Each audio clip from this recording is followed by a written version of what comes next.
the fastest growing cities in the country, and that population increase can bring a whole new set of problems, especially around uptown.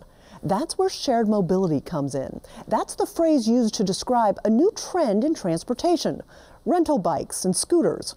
Carolina Impact's Tanisha Johnson explains. If you're walking or driving within a mile around uptown Charlotte these days, move over, because you might have to share the sidewalk or the road with someone on a bicycle or an electric scooter. So they're actually always outside of my front door. They're everywhere on the street. With a quick scan of an app to rent one of these and $1 or less to get started, moving on two wheels is easy and exciting for riders like Kristen and her friend Erica. At least there's the element of like friendliness whenever you ride by each other, whereas if you're just in a gym by yourself, it's not as welcoming. Diana Ward of Charlotte B-Cycle says having accessibility to transportation like this personally helps to build community. I ride home, I actually run into friends on bikes, people that I might not see otherwise. Of course, spending time together is a gift, but we're also talking about real savings that can really add up in an annual budget. If you take away the auto line item that not only includes the automobile, but maintenance and gas and insurance, you've taken away a significant amount of costs.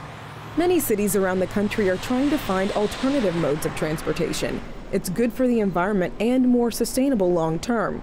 This is about changing the mindset of so many of us who are so dependent on cars. And if you live close to Center City, scooters and bicycles can provide convenient and affordable transportation to and from work, school, and shopping. With over 30,000 new users in October 2018 alone, ridership is up and the miles prove it.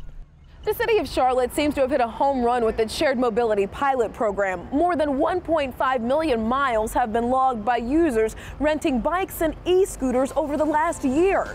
While more people are riding bikes, many more are hopping on scooters, and city council leaders like Tariq Bakari say the data has been surprising. By all measures, it's exceeded what everyone thought it would do in a short period of time.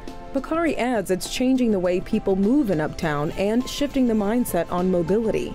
It's changed the way people uptown who work here, number one, get from building to building or one end of uptown to another, where they used to either not go and take a phone call or jump in an Uber. Sean Hellman is just one of many whose lifestyle has changed because of shared mobility. I'm in between meetings frequently. A lot of times it doesn't require an actual vehicle, and parking isn't all over the place, and it's not always free here in Charlotte. So being able to just pop onto a scooter is a lot more convenient. Although Hellman started out scooting between meetings, now he jumps on one for just about everything, including milk runs. It only takes 5 minutes. You pull up to the door that you're going in, you park it, you get what you need, you go, and you're back. And even visitors like Brian Gray from South Carolina prefer the scooters. It's actually a lot faster. It's actually cheaper than Uber too. It's easier to get farther distances, so we can actually get a hotel that's a little bit farther from the convention center and get back and forth. Although this is the new normal in uptown and it appears that bikes and scooters are everywhere, city leaders admit they have work to do. That includes finalizing a comprehensive safety plan in partnership with the state. Leaders also want to see a deeper reach into lower-income neighborhoods for these scooters and bicycles to improve upward mobility. The new way to get around clearly offers solutions as well as creating growing pains, but ridership data is proof that the future for Charlotte must include innovative forms of shared mobility. For Carolina Impact, I'm Tanisha Johnson reporting. Thanks so much, Tanisha. I see these scooters everywhere. As these rentable bikes and scooters really take off around our area, we're told they're going to expand, and it's not just one age group using them. There are plans to add more to high-traffic bus stops, and you'll see them spread much further than Center City. Well, here's a little fun fact. Shared scooters actually began in San Francisco. Well, next up, we go